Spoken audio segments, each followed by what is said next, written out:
So, hi, my name's Lynda Girvan. I work for Assist Knowledge Development, although I'm freelance as well at the moment. I'm not here to advocate you need business analysts are in your project, blah, blah. I'm here to advocate that analysis is needed. And that's really the message I want you to take away. Analysis is critical. And I don't care what shape or form analysis comes in, but I do care that analysis is done because it enables value creation. And that's really what I want to get across in this talk. So if I don't, please do ask questions at the end and I'm happy to answer them. By the way, a lot of this has come from my book. So I've just co-authored a book with Deborah Paul, which is called Agile and Business Analysis. And it's really looking at two dimensions that we'll look at. And I'm going to talk through just a couple of things from the couple of the chapters that are in the book. If you like what I'm saying, then, and you think you want to find out more, then feel free to go and buy the book or come and talk to me afterwards. So two key elements really that the book is addressing. How can business analysis help agile projects? And this is really about understanding what problem you're trying to solve. It's about doing enough analysis to understand that technology isn't the only thing you're delivering. You know, I don't know if there's any Scrumdamentalists in the room, but Scrum doesn't talk about analysis. Scrum starts with a perfectly formed product backlog. Where does that come from? Who creates this? Where does this mythical backlog turns up that's perfectly ordered, prioritized, and everything's done at just the right level? Now, in my experience, and I've been in this game for 25 years, in my experience, getting that backlog is where the difficulty lies. And it's not all about methods, it's not all about stories and techniques, a lot of it's around people. I will say people makes project fail more than methods actually, but we won't go into that. So we'll have a look at how can business analysis help agile projects through doing analysis. Also, how can Agile help BAs or people doing analysis? So I don't want to specifically labour the BA point, but people doing analysis. Years ago, I worked on a project. It was a rational unified process project. I don't know if anyone worked in those days. It was back in 1999. And woo, yeah, old school. I know I don't look that old, but yeah, old school. So I was doing this project. I remember we celebrated something called Inception. And we went out and we celebrated. Now, for those who don't know RUP, Inception is the point where you should have done some prototyping. Often they didn't, because it was treated in a waterfall way, even though it was perfectly iterative. But we've been doing the analysis for a year. We delivered nothing but paperwork. And I remember scratching my head during this celebration going, what are we actually celebrating? There, we've passed Inception. It means we can start doing design. And I was going, but we haven't done anything. We haven't built anything. All we've got is piles of paperwork. It doesn't make sense to me.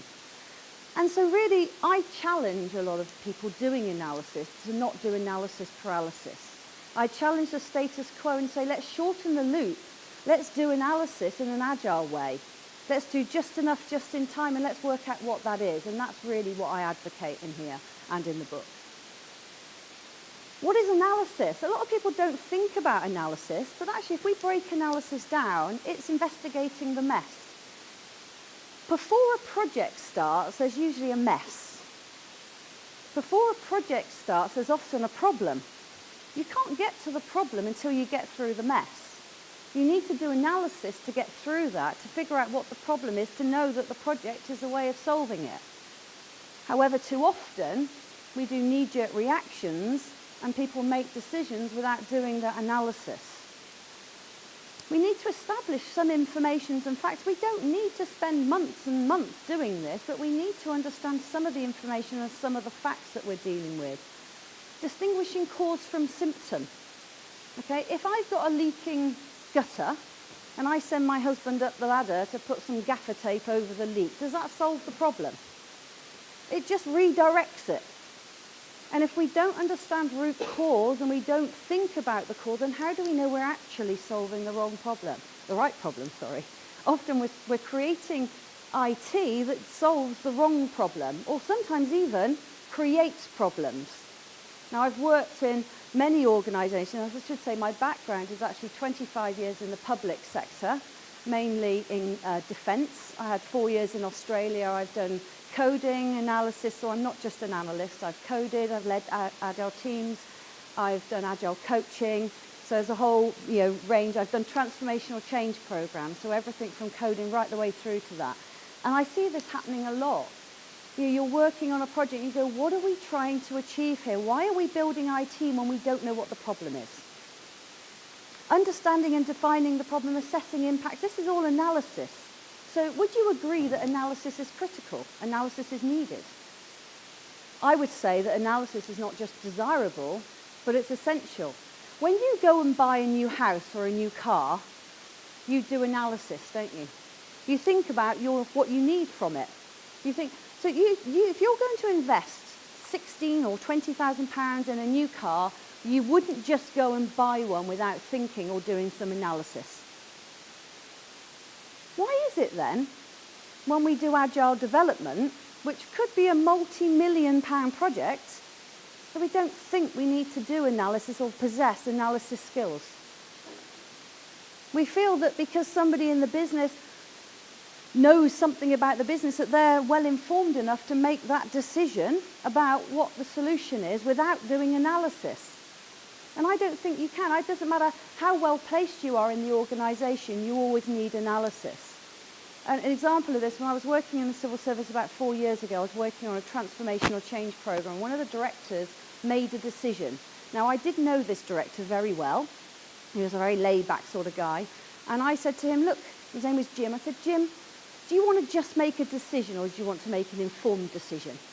And he sort of looked at me, like a bit offended. And he said, well, of course I want to make an informed decision. I said, give me 5 days. And he huffed and he ummed and ahed a little bit, huffed, and he said, 5 days, all right, 5 days. When I came back, after the 5 days, having done some analysis, he made a completely different decision. And that, to me, just echoes the fact that he didn't have the skills to do that analysis, but I did. And I helped him make an informed decision. And that is the role that analysis plays in projects and in Agile projects. It's about enabling people to make informed decisions, not knee-jerk reactions. So we agree that analysis is essential, and analysis is so important that we need to do it every single day. And that's inside an Agile team as well as at an enterprise level as well. So what is an Agile analyst? Well, an Agile analyst is really first and foremost an analyst who understands the Agile values, the Agile philosophy, and the Agile principles. And they're ingrained, and they have the Agile mindset. You can be an Agile analyst without following a method, without using Agile techniques. It's about how you approach the work that makes you Agile. You can be perfectly Agile with a waterfall toolkit, but you can apply it in an Agile way. Okay, so that's first and foremost what an Agile analyst is. Then there are things like business thinking approaches, which I'm going to look at, but some of the business thinking approaches we discuss in the book are systems thinking, service thinking, and lean thinking. Lean is critical. Lean is a critical thinking mechanism for Agile analysts, the ability to understand what value is and remove waste in the desire to achieve value. So I'm not going to go into lean thinking, but I am going to talk about service thinking, and I'm going to talk about value and understanding that. Having a toolkit of methods. I see too many analysts out there saying, oh, we're doing it all Agile now. We throw out all the workshop, well, not workshops so much. We don't do all our elicitation techniques. We just get down, have a workshop and create stories. And I go, where are you putting all your constraints? Where are your non-functional requirements going? How are you managing? It's not about throwing the baby out with the bathwater. It's about understanding how to be Agile with what you've got to enable you. What are you trying to achieve with the project? What are you trying to achieve with the analysis? I think that might be the air conditioning it's certainly not my stomach. I ate a good sausage roll this morning. So let's have a look at a business approach. Actually, just before that, the big question. What problem are we trying to solve? And I sort of touched on this, but this is really, really critical. If you give a problem to the IT department, how are they going to solve it? Right. If you give a problem to the IT department, they will solve it with IT. Most programs of work, even at a portfolio level, enter IT first before they hit anything else. It's like to the man with a hammer, every problem looks like a nail, right? If you've got a hammer in your hand and you're saying, what is the problem? You're banging, you're looking for nails to bang. For me, analysis is about uncovering that and understanding there are other aspects to systems. And I mean the business systems, the wider aspects. You can deliver IT, right, but that doesn't mean you'll solve a problem. You can deliver IT and break processes. How many of you have worked on projects where you've delivered IT and it's broken things downstream? Right, I've seen this all the time. I didn't work on the project, I observed this project. Perfect agile team, 5 subject matter experts, product owner, working in Scrum, everything they did, their daily stand-ups, retrospectives, everything, working with the development team to deliver something new, an innovative user interface, very specific thing. So they did this in 6 months, they had something to deliver, and everyone was saying, this is fantastic, this is exactly what we want Agile to do. This would have taken 2 years if we'd have done it in waterfall. So they released it to the 3,000 end users, and the 3,000 end users put their hands up in the air and said, we can't use this. It's too complicated. And they said, what do you mean it's too complicated? And then they looked at their subject matter experts. Okay? Now, they built this system for subject matter experts, 5 of them. Those 5 people and the product owner didn't think they needed to collaborate with anyone else. They designed a system that they could use. Only 3% of the people that were going to use the system were experts. And I remember the designer saying to me, I forgot I was building a system for incompetent users. In which case I bit my lip and I said, who's incompetent? The person who didn't understand why they were building it or who they were building it for, or those users. And this is my point about analysis. It's not good enough to know what technology you're delivering and then just focus on delivering features. There's a whole load of other things that we need to consider in this. We need to know what problem we're trying to solve. In a scaled environment, this problem becomes bigger and much wider.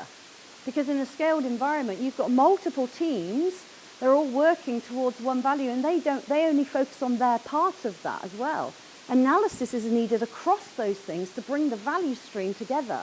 And that's really, really important. So in a scaled environment, analysis is even more essential than it is outside of that. So I'm going to talk a little bit about service. Who's come across service thinking? So some people have, so feel free to correct me if you think I'm not expressing this quite right. First thing, who is the customer? In the example I just gave you, they didn't think about they were custom people who represented the customer, but they weren't thinking who is the customer.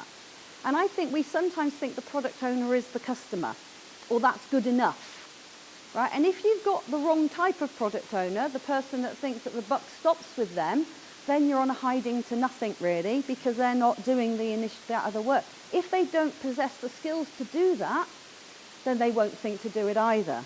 So it's all about having the right people in the right skills. Who is the customer is a really interesting thing. If I go into a shop and buy a cup of coffee, would you agree I'm the customer?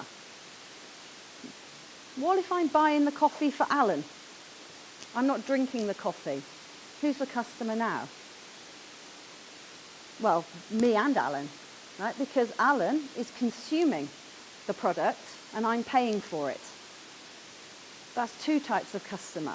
There are lots and lots of customer. Think about the coffee shop analogy. And in fact, if I just push this word, the customer is someone whose life is improved through experiencing the service. Every product, every piece of IT is delivering a service. Think about it as a service. And think about who the customers are. If I take the coffee shop analogy now, we could say that the customer of a coffee shop is somebody who's purchasing or consuming the products or the service. What about the people in Colombia, the green coffee bean farmer? Who's the customer of them? It's not us, the consumer or purchaser of a cup of coffee, is it? It's probably the buyers, and the buyers have to deal with economics and fair trade and all these sorts of things. They become their customer because what you end up with is a service system. And a service system is a very wide system where there are lots and lots of customer relationships. Now, why am I telling you this in Agile? What difference does it make? Because when you're in a scaled environment, you have multiple teams. Those teams need to work together, and you need to have customer service relationships within teams in order to deliver the value.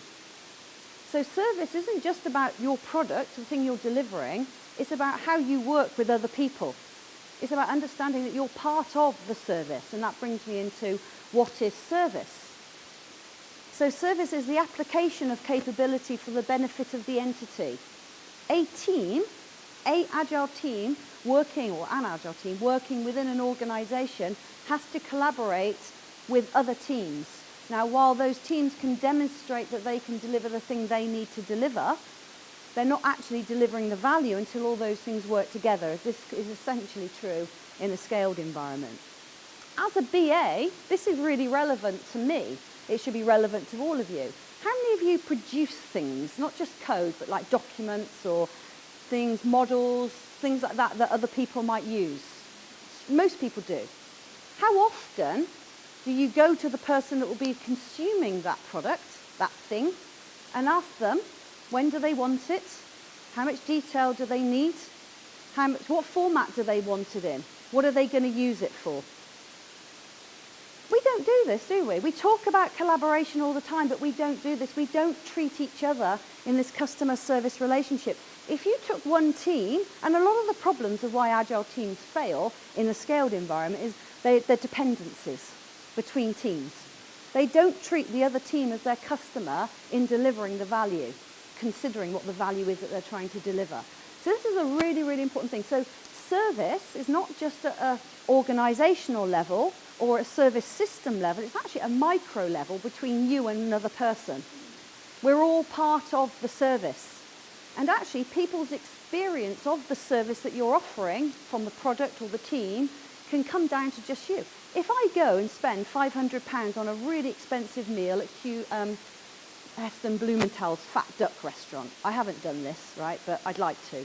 If I did, though, and I was spending £500 on a 5-hour food experience, and I was loving every minute of it, and then I went to the toilet, and the cleaner in the toilet was incredibly rude to me, would that dampen my view of the experience? Do you think that person would realise the impact they would have on the whole thing, the experience? If I go and have a bad conversation with somebody, and I'm rude to somebody to be a developer, as a BA, as an analyst, I'm affecting their experience of the service and the product. So service thinking is critical in how we work and how we operate. And this really brings us on to the last thing, which I think is really important. What do we mean by value? We talk about it. In fact, I used the phrase myself just a minute. I said, deliver value. You can't deliver value. And I think we talk about it all the time, and I know I've just said it, but we can't deliver value. You can only propose value. Value is in the eye of the customer. I could tell you get value from an Apple Watch if you don't already have one. I could tell you what the features are. I could convince you will get value from it. But until it's on your wrist, until you're using it day to day, will you be able to let me know whether it's valuable? Okay, so all of this is about value. And value happens everywhere in the service system. And we need to be mindful of that. And we need analysis. We can't just work in a little vacuum of a product team. We need people that can work much wider and collaborate and understand the service that we're working and operating within.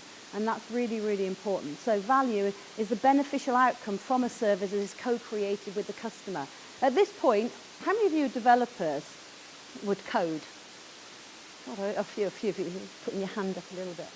I always say there's no value in code.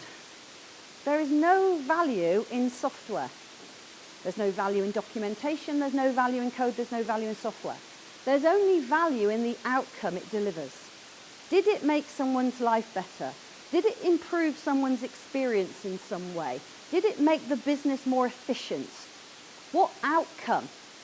And if we don't know what the outcome is, why are you building it? Why are you producing it? So when we talk about value, we need to work with the customer, and that means at macro level and at micro level, in order to achieve the value for the customer, well, in order for the customer. And we need to do that through something called value co-creation. And this is a cycle where we're collaborating to develop something that offers value, and they're giving us feedback to say whether it was valuable.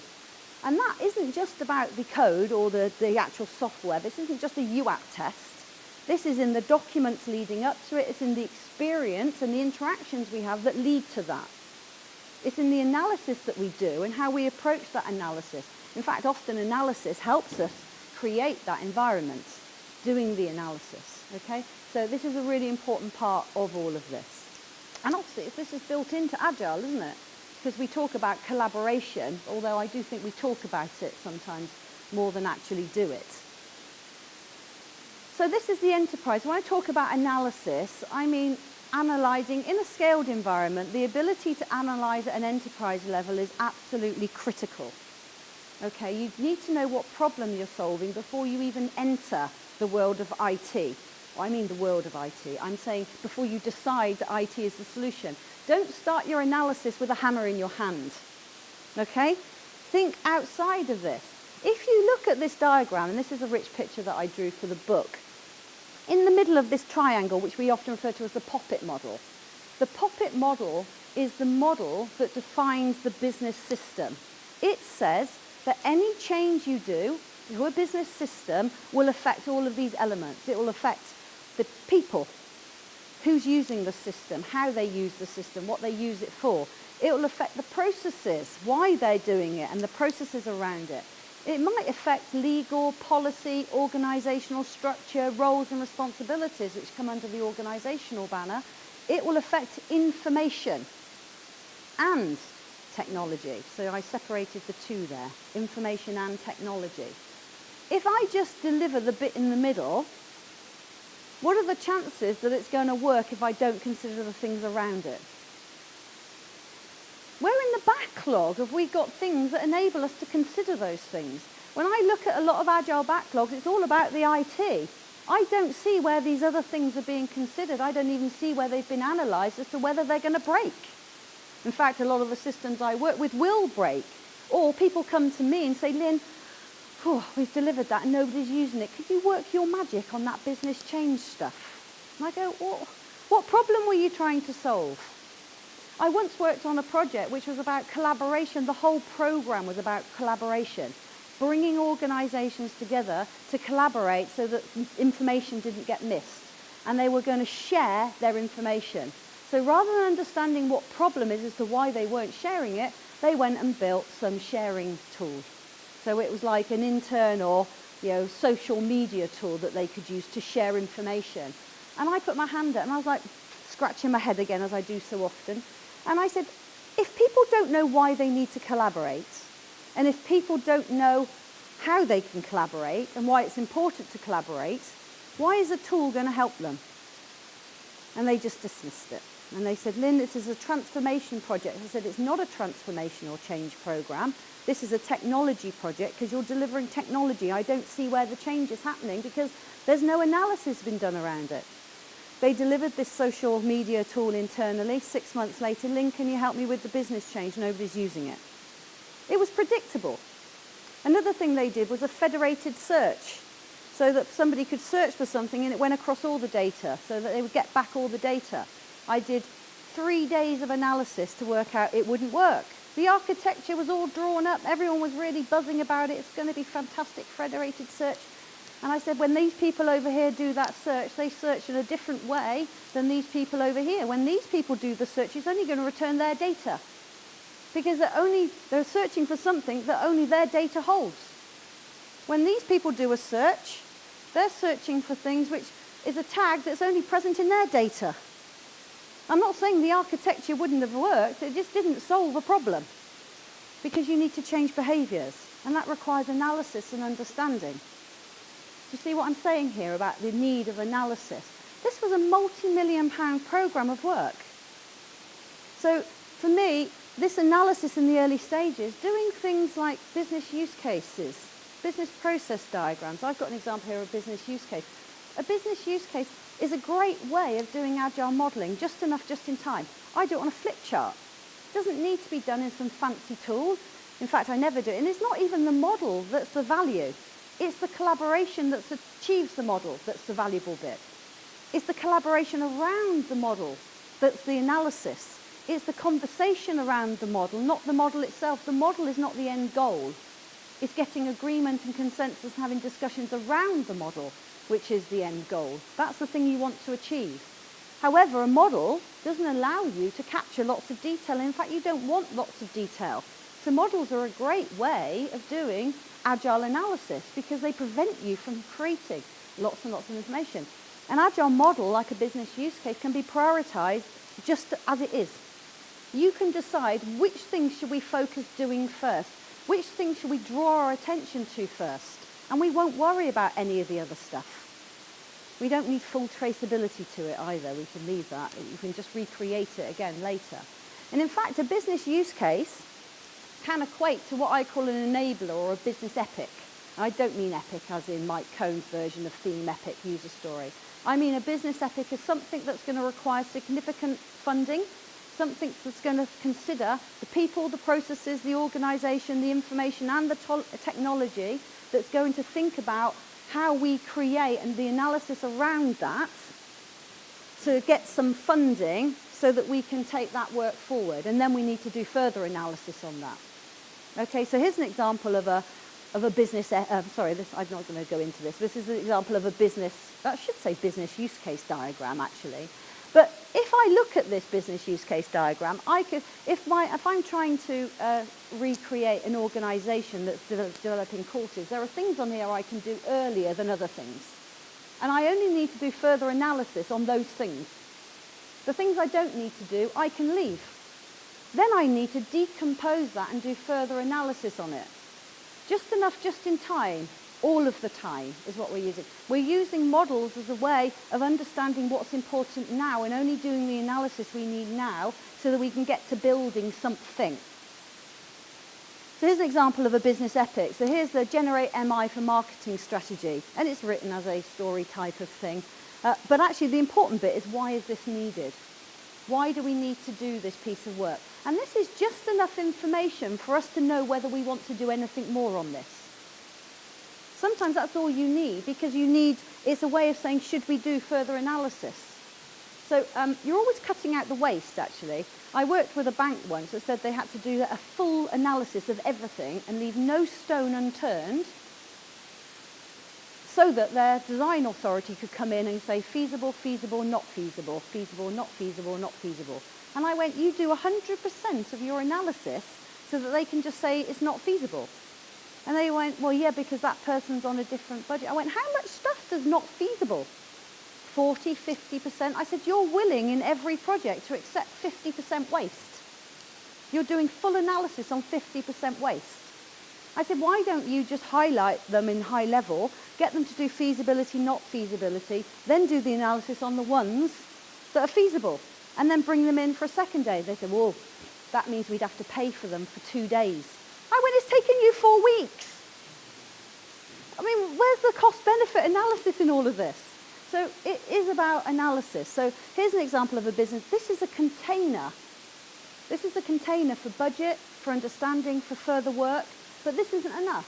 If we decide to do this work, we need to consider the people, the processes, and all of the risks around it, and we need to do further analysis.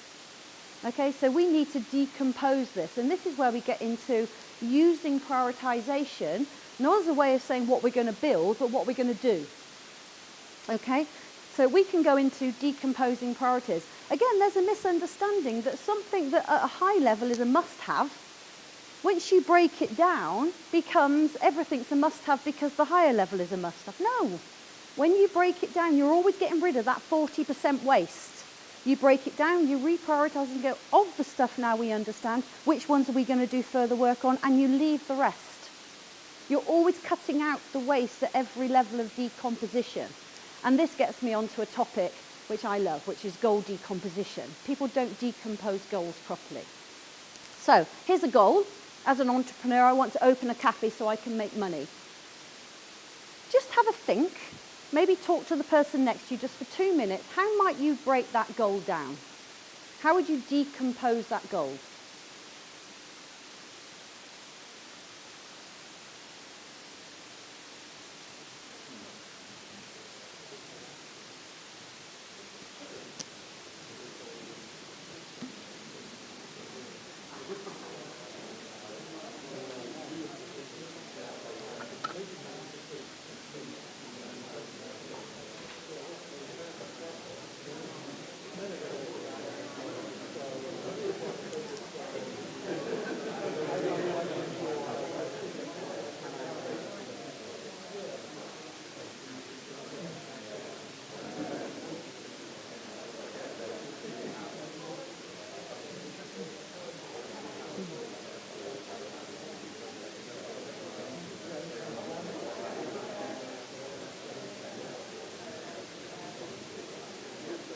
Okay, I'm going to leave you there. You've had, the noise level was rising, that's always quite good, but I thought I wouldn't be able to interject then. So anybody want to volunteer or any goals that they had? Lower level goals. Find premises. Anyone else? So actually you came up with one that I did. I've said some people would have come up with some like this. Who come up with ones like this? Yeah? No, you didn't. What did you come up with? Yeah. Who is the customer? Oh, you're still doing the analysis, but I'm actually asking you to break the goal down. No, I'm not actually. Actually, what I'm doing is breaking down the goal. So the goal is a cafe, but actually if I've never run a cafe before and I don't know if it's going to work, do I want to invest in premises? If I go down this route, the only thing I can actually achieve is delivering a cafe. But actually, if I break the goal down differently, I could achieve something which might still make me a profit, which might not result in a full cafe. And this is goal decomposition. So I imagine a lot of you would have gone through this. What you've done there is functional decomposition. Goal decomposition is something more along these lines. I could say, well, what is a cafe? What am I trying to achieve? You were getting there, weren't you? What am I trying to achieve? And I could say, well, a cafe is about serving the customer. Well, what am I serving the customer with? Well, you know, beverages, drinks, food. Well, what if I just took one of those? What sort of drinks? Well, what if I just served people tea and coffee, packaged crisps and biscuits in a hut in a park? Have I achieved my goal of opening a cafe? Now, arguably I have, right? So the point is, if you look at these things on the right in blue, they require nearly everything on the left in order to achieve it, but a much smaller version of it. So for instance, if I want to serve a hot drink, I still need some location by which to do that. I could do it out the back of a car. See, I'm thinking about the minimum viable product here, okay, to start with, because it's too much risk, too much money it's going to be invested. I still need to obtain equipment, but actually initially it might just be one of those pump flasks. I don't need one of those big fancy coffee machines that cost about £30,000. That's a big investment, it might not work. I need to obtain some ingredients, but I'm only going to obtain the ingredients I need to serve a hot drink in the way I'm going to do it. Could be instant coffee in tea bags. Or it could be a filter machine. And I may not even do the table and chairs. Might not need that. You know, or I might just buy some fancy filter chairs. The point is, these are tasks. These are things you need to do to achieve the goal. By understanding the goals and breaking down the goals, now I can do the minimum viable product. If I focus on functional decomposition, I've got to do all of that before I can achieve any value. And then my timescales go on and on and on, and this is how we end up in Scrum fall. Okay, because we can't deliver value early now because we've set our teams into the one that's going to achieve the, you know, the people that do the front end, the back end team, and none of them are actually thinking about what they're trying to achieve. They're all trying to open a cafe, but actually we could have just served a hot drink. And this is the thing with goal decomposition, and this is something that Alistair Coburn talked about a lot. In his book, Writing Effective Use Cases. And he talks about cloud level, pie in the sky, and there's really that one I want to open a cafe, a profitable cafe, is cloud level. But if I break it down, serve hot drinks, that's what we call kite level. It's an end-to-end thing. It's the ability to achieve something end-to-end. And then we get down into what we call the sea level. The sea level is still above the surface and it provides some value. It meets the invest criteria. And when we're looking at goals, a user story that should be in a product backlog for a team should still be at sea level. That doesn't mean it's a big thing. It means you've made it less complex. And you're prioritizing, and then you have the ability to learn, do. It shouldn't be a set of tasks. And what I find when I do Agile coaching is these sub-goals, and there's one below that which is called CLAM. These sub-goals, which are the tasks that you need to achieve the goal, are actually what's in the product backlog, not the value pieces, the stories levels. So think about keeping things at goal level. Even if you've got multiple teams, a goal is still an end-to-end thing that that team is trying to achieve. It could be system to system, but it has to be a thread through. Things like logging onto a system is not a story. It's something somebody needs to do to achieve something within the system. There is no value to a customer logging on. There is no value to somebody who wants a cup of coffee and giving them a seat to sit on. They want the coffee. The seat comes with it. Logging onto a system does not deliver value. It's a technical task that needs to be implemented to enable somebody to do something. And if we focus on goals, we can de-risk more often, and we can actually create risk. So right from the business level, right the way down, decomposing goals, I believe, is one of the things that people do most wrong in Agile, not keeping it at user level, yeah?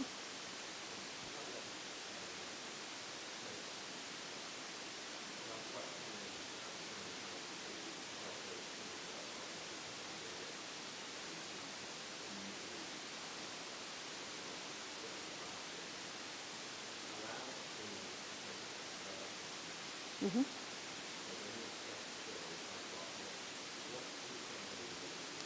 Yeah. Yeah. Mm-hmm.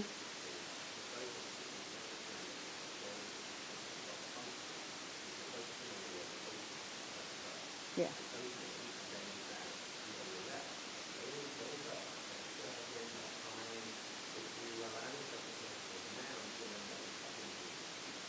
That's a really good point. Yeah. Mm-hmm. Mm-hmm.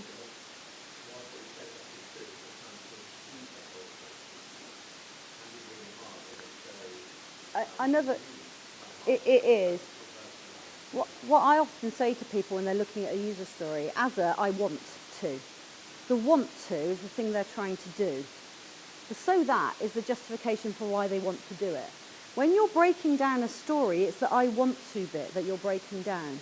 So for instance, if I wanted to put an iPad into a restaurant so people could order things from an iPad, and it's saying, I want to be able to order a meal through the iPad system, and I need to break that down, searching, being able to view the menu isn't a breakdown of I want to order. You have to break down the want to bit, the ordering. How can I order in a smaller way? How can I decompose ordering so I can order in a much smaller way that is less complex? So it might be one customer can order one drink from the menu through the iPad. Okay, now I can see whether it works. I can test that and I can look at the risk. Once that's in place, and there's certain things I need to build in there, then I can start building up more and more and more and increasing and de-risking. So it's about the I want to bits. You're quite right how you said that, and I like that, thank you. Always learning, you see, always learning. So goal decomposition is so important and requires analysis. If the problem is with development teams is you're focused on functionality, so it's very hard for you to see the wood for the trees, especially when you're in the weeds. That's why it's quite good to have somebody that's got an analytical mindset that can come in and help, get these at the right level for you. So that's one thing. The other thing I want to talk about is continuous analysis. Now I want to apologise for this diagram. I hand drew it and I haven't yet had time because I wrote a blog post on it. But we talk about DevOps. These colours haven't come out very well here, but we talk about DevOps all the time. Continuous integration and build, continuous integration and deployment and so forth.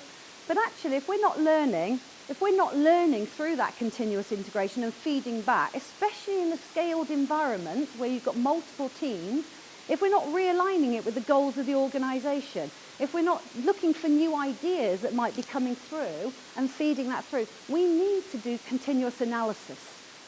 That's really, really important. Continuous analysis needs to be done. I know you've written something on this, haven't you, Alan?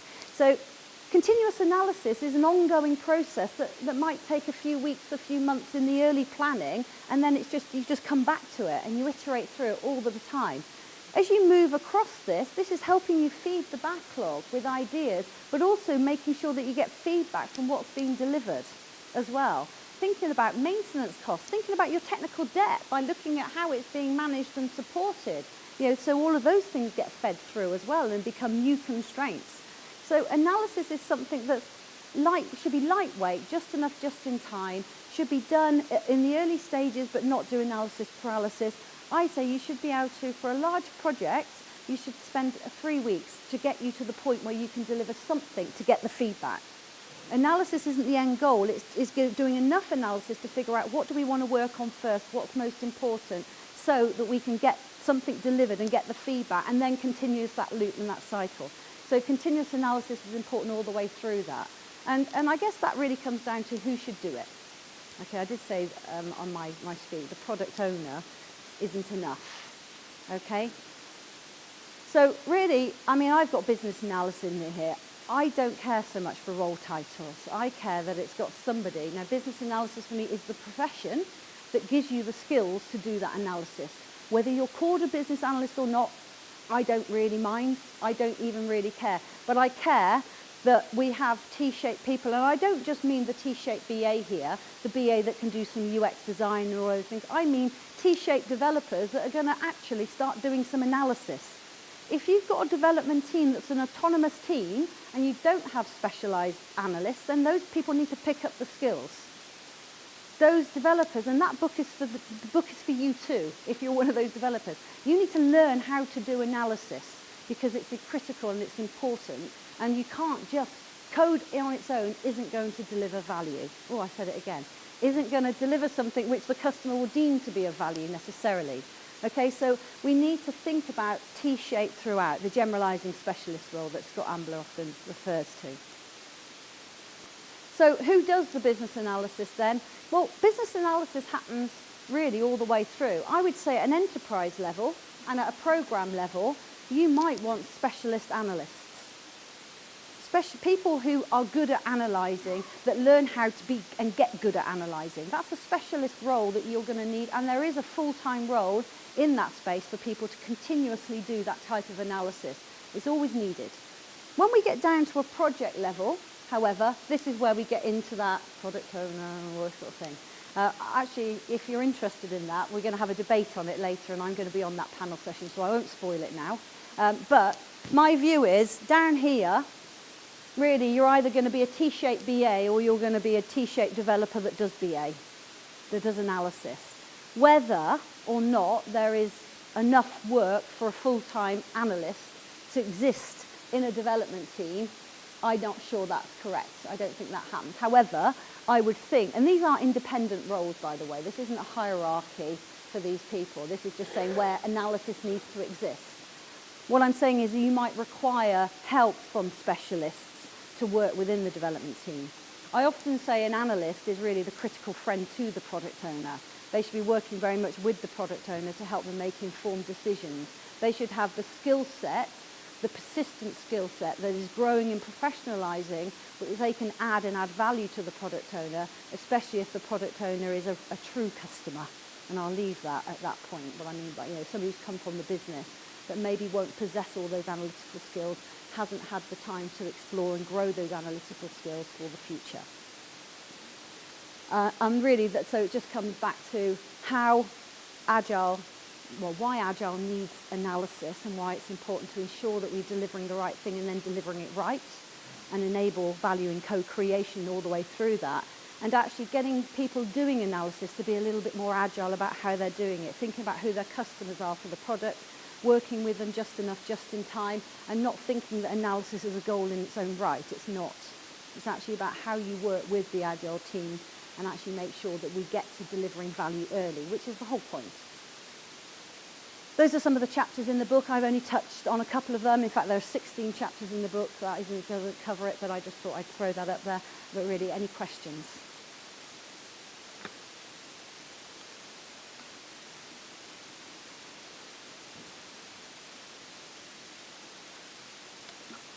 Any? Go on.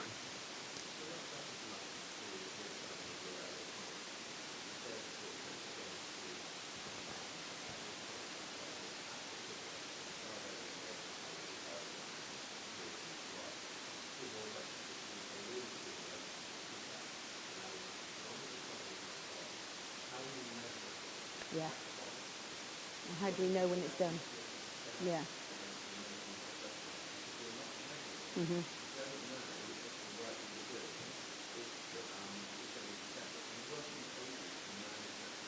Mhm. Mhm.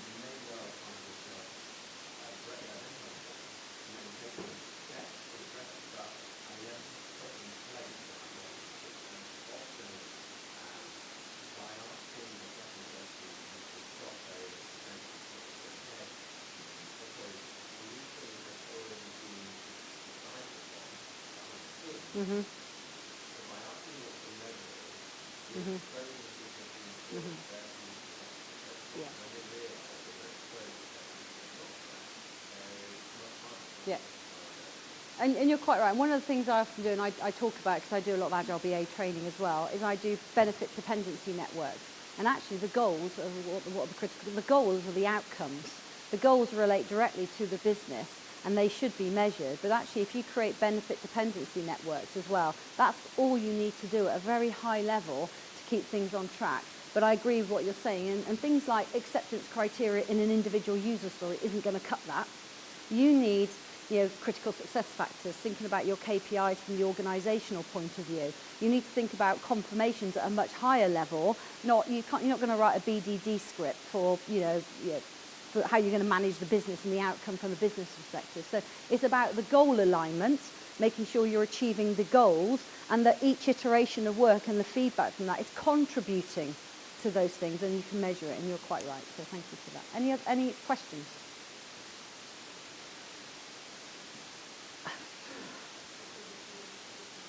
You save it for the 4:15 session on the product owner role. There's always room for your big part of the eye. Yeah. This is one of the things. Thank you very much. Thank you.